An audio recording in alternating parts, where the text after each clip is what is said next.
I'm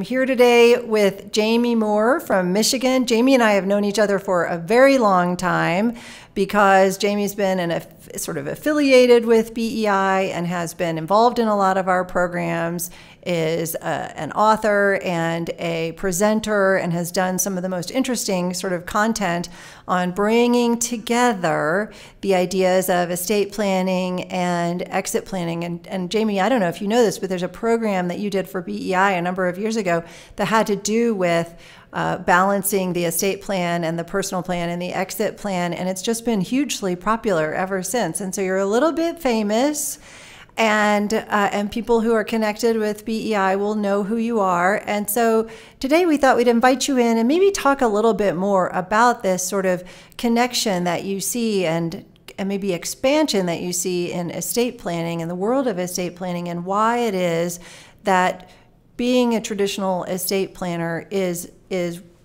good, but having this extra sort of layer on your practice where you can especially work with business owners to plan for the future makes a difference. So I guess that's really my first question is, when you're working with business owning clients, how is your conversation different with them today than it was, maybe in the early years of your estate planning practice when you were probably more focused on traditional estate planning? What's the conversation like now that's different? That's a great question. I know I started off out of law school. I was blessed to work as a trust officer in a bank. And we would work on these plans with really smart people, other attorneys, CPAs, financial advisors, and we'd create this great plan and we'd put it on the shelf, and then doggone it, people would actually die. Go figure.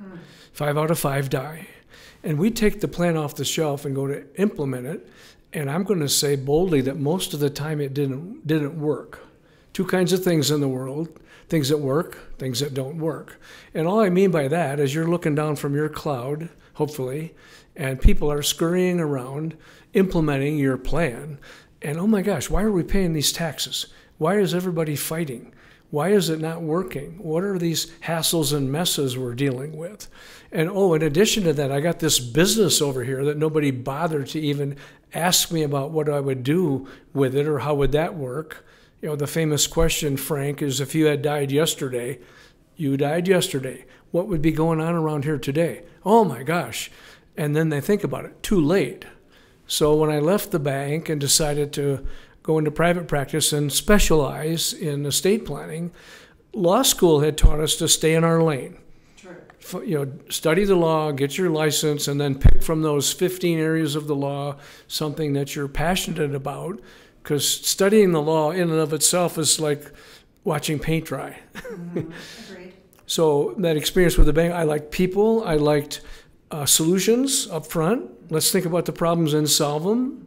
Let's help people, the 3 Ps: plan for, protect, and preserve your wealth. But what about pass along some of your wisdom with your money? And so I started with that narrow niche in my practice. And so for, I'm going to say 5, 6, 7 years, that's all I did. And again, as to your point, people would come in and they'd have this business. Well, what do we do with that, Jamie? Oh, well, that's not my wheelhouse. That's CPA's job, or talk to your financial advisor. And I just stayed in my lane. And I just had one of those duh or aha moments. We had a business owner die, and the plan we created worked great. Good for me. The business part was a mess. And I thought, well, that's just stupid. I'm rowing one oar. My boat's going in a circle here, and don't I have a ethical and moral obligation to deal with the business side as well?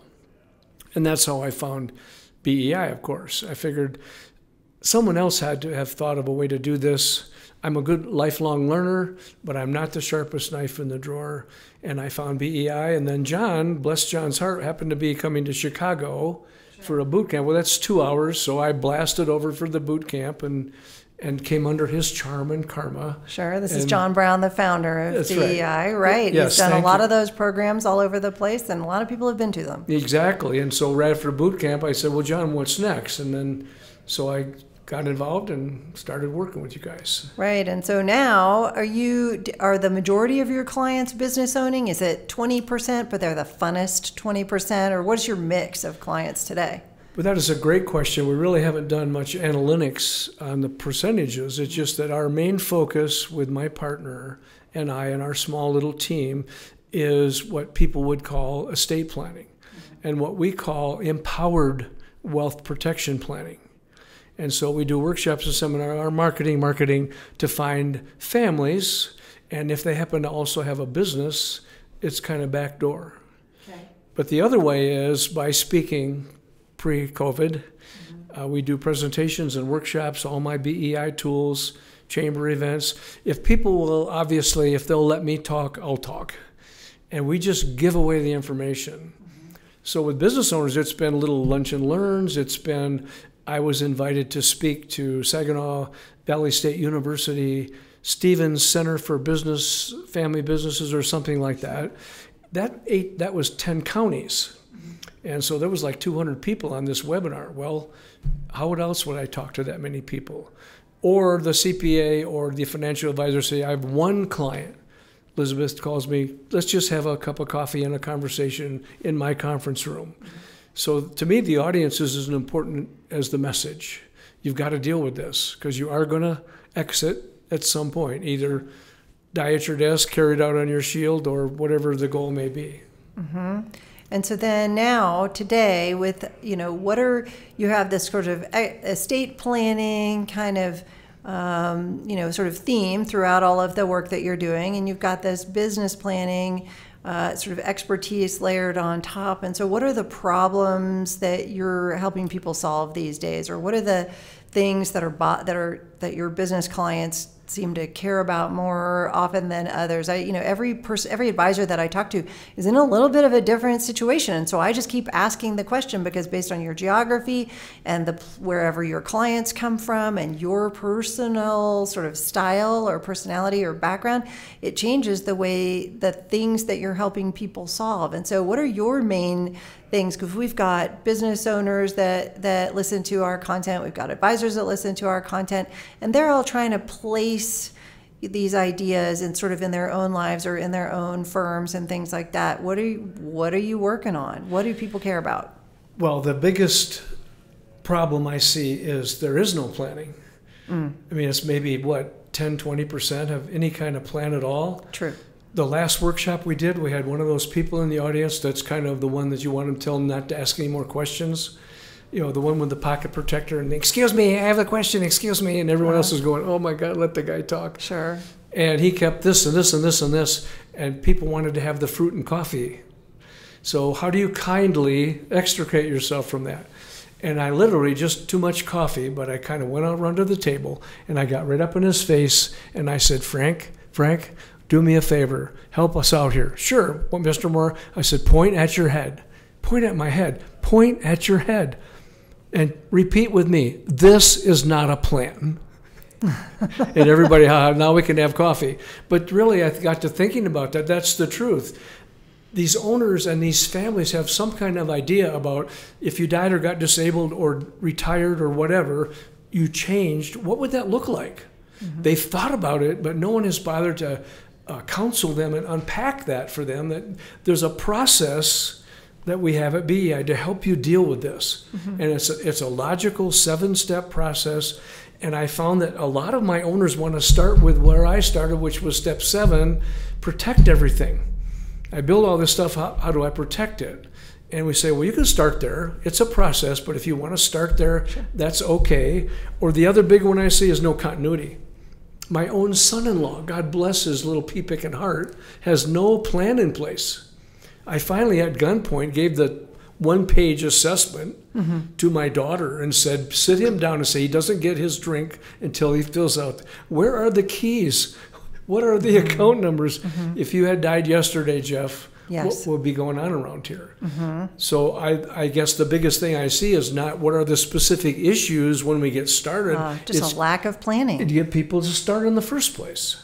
I think I think you may be right, and I do hear that a lot. That it's there's still, even though BEI surveys are kind of seeing an increase in awareness among business owners, we think that the data tells us that there's a little bit of a slightly growing awareness among business owners of the importance or the need or the value or the benefit, whatever it is, of having a plan for the future of the business. But it's still not a lot. It's still the great majority, at least 80% of privately held business owners seem to not have a plan, and they certainly don't. If they do have a plan, it's more like the idea you're talking about, and it's not in writing. And so it might be, in that case, a secret.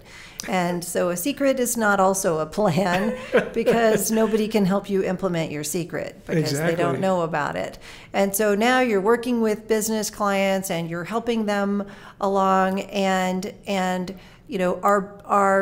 tell me more about these ideas that from way back in your career, that I think this probably has continued for you today, up till today, that clients, we'll call them, are interested in sort of passing along some kind of, what did you call it, sort of, some wisdom or knowledge to whoever. And so is that still common? Do you still see that as a theme running throughout, that people, not only do they want to minimize their taxes and have their assets go where they want them to go, which is all important, but do you still see that kind of theme, this sort of wanting to transfer something beyond that?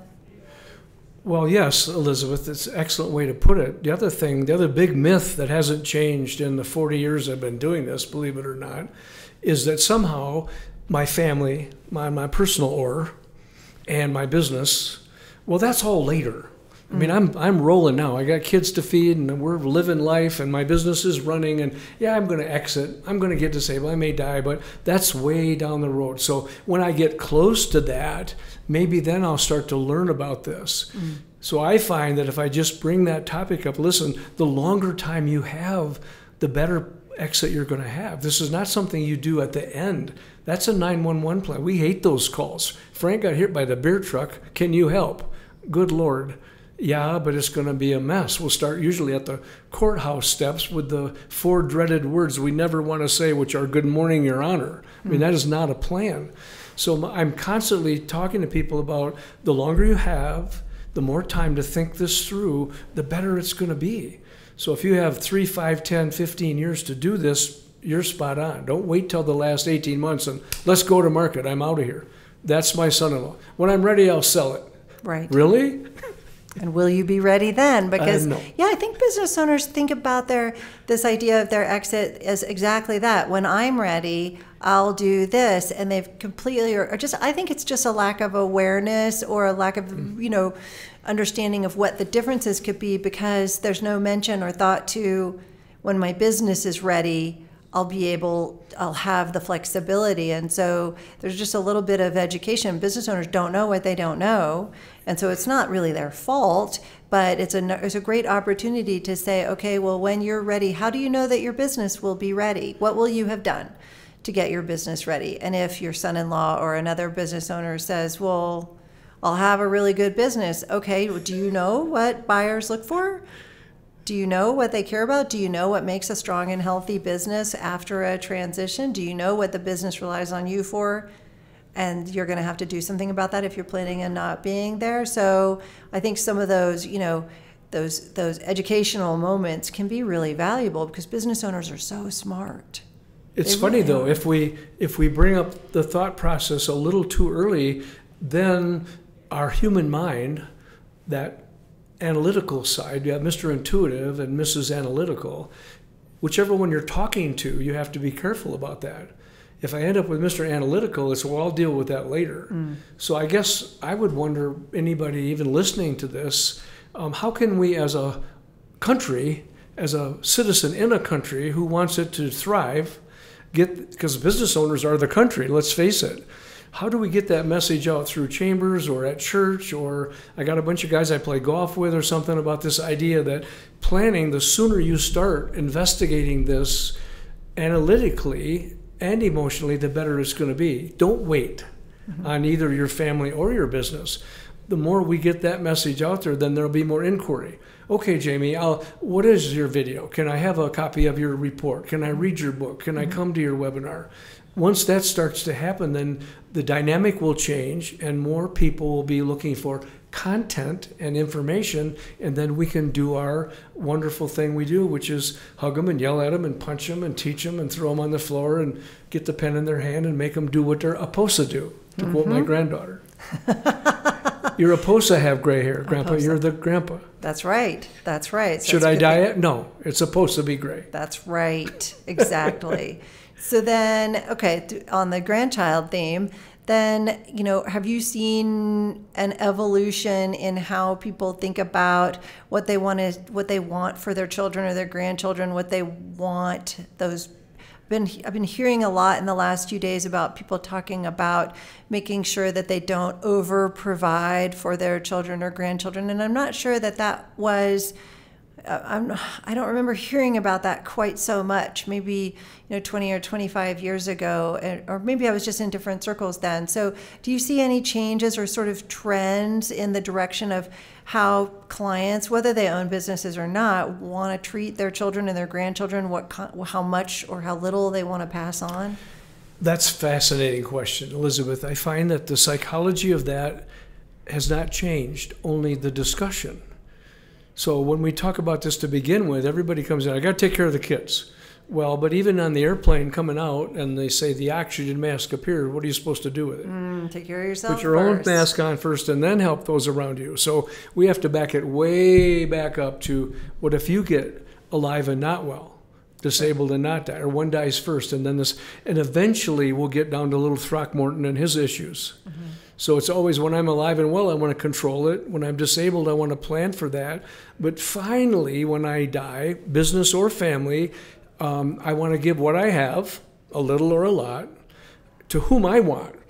Because you have a plan if you don't have one. The government wrote it for you. Yes. So to whom I want. And the fun discussion is always when we finally get there, the way I want. What's the best way? So it's a blessing and not a curse. And so, gosh, what if my kids or grandkids get divorced or bankruptcy or car crash or God knows what?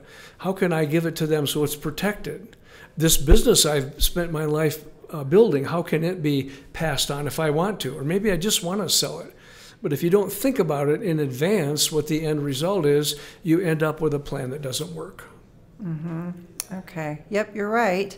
Let me ask you this. So because you come from this sort of more traditional and now estate planning practice and now expanded to be estate planning and exit or transition planning for business clients, then you might have pretty strong opinions, or you might not, on the question of when the client is a business owner and you're doing some kind of planning work for them, the burning question, I've heard some people have very strong opinions about this, include the non-business owning spouse in all the conversations. Don't include them until you've kind of helped the business owner resolve some things in their own mind. Where do you fall on that spectrum? Because there's a lot of debate about that.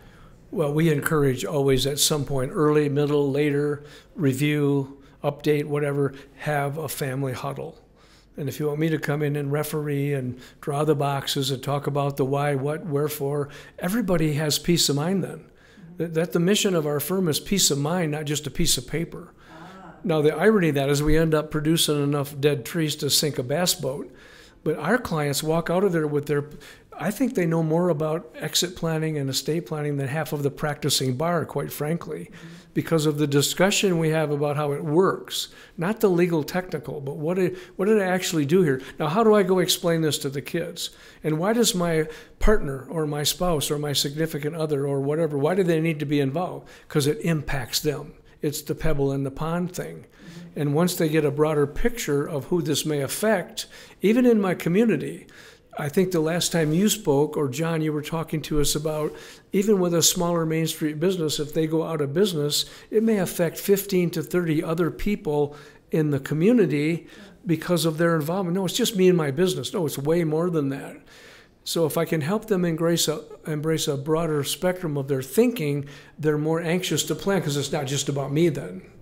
Oh, so you're taking it really to a much sort of broader way of thinking than, a lot of what I was listening to someone talk about just earlier today was, I think it's very important that the business owner and the spouse, are really in line together, but you've got it much more broad than that, where you're looking at all of kind of the stakeholders and constituents and people who might be impacted, and then working through the client to say, okay, here are all the people, now let's make sort of a conscious decision how and when and with what information to draw them. And I think that's probably a nice kind of well-rounded way to do it, but that also lets you maybe adjust on a client-by-client basis for their particular situation, right? Amen, because some people say, I know, and some people say, I know.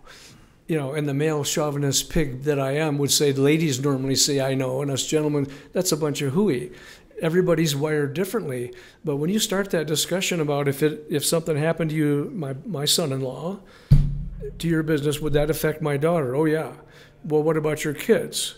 Oh, I hadn't thought of that. Well, you got 16 employees here, and this is all they know.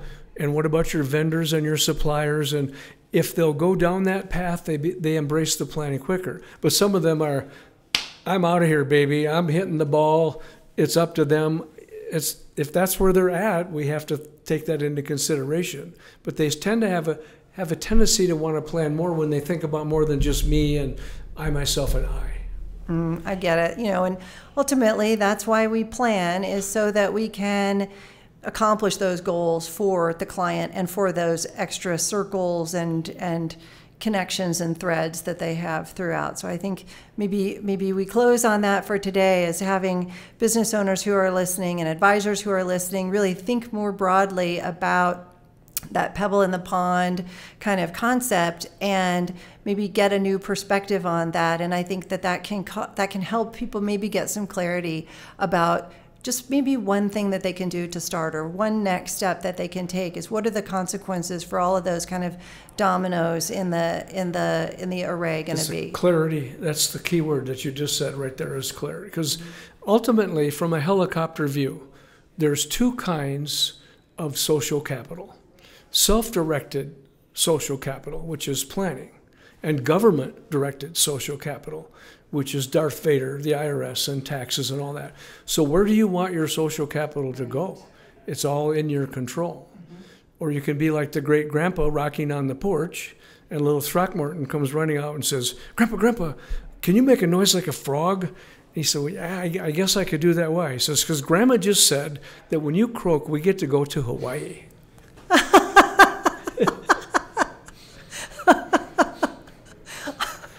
I'm going to leave with that, because nobody closes with a joke like Jamie Moore. So thank you very much for being here today. This has been fantastic. Please come back again soon, and I would love to see you. Happy to do that. Thank you, Elizabeth.